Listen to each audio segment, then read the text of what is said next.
বরিশালের বাখেরগঞ্জে দুধল ইসলামিয়া এম.এ. কামিল মাদ্রাসায় শতবর্ষ পূর্তি উপলক্ষে প্রাক্তন ও বর্তমান শিক্ষার্থীদের পুনর্মিলন ও ইসলামী সাংস্কৃতিক সন্ধ্যা অনুষ্ঠিত হয়েছে।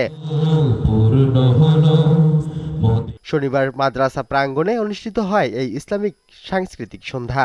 দিনব্যাপী এই আয়োজনে দেশ বিদেশের বিভিন্ন প্রান্ত থেকে আগত প্রাক্তন শিক্ষার্থী, আলেম ওলামা, শিক্ষক ও অভিভাবকদের অংশগ্রহণে মাদ্রাসা প্রাঙ্গণ পরিণত হয় এক আবেগঘন মিলন মেলায়। অনুষ্ঠান শুরু হয় পবিত্র কোরআন তেলাওয়াতের মধ্য দিয়ে। এরপর মাদ্রাসায় শতবর্ষের ইতিহাস, দ্বীনি শিক্ষা বিস্তারের এর অবদান এবং সমাজ গঠনে প্রাক্তন শিক্ষার্থীদের ভূমিকা তুলে ধরা হয়। এ সময় শিক্ষক, অতিথি, আয়োজক কমিটি ও কৃতি ব্যক্তিদের সম্মাননা ক্রেস্ট প্রদান করা হয়।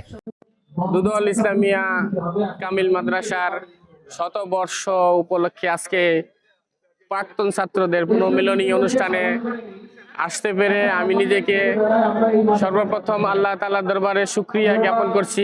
ছাত্র জীবনের শেষ পর্যায়ে আমি রিটায়ার করছি, এই প্রথমেই যে কোনো এক পুনর্মিলনী অনুষ্ঠানে আমি এই যোগদান করলাম।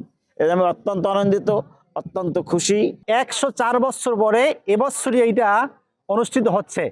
আলহামদুলিল্লাহ, আমরা অত্যন্ত খুশি।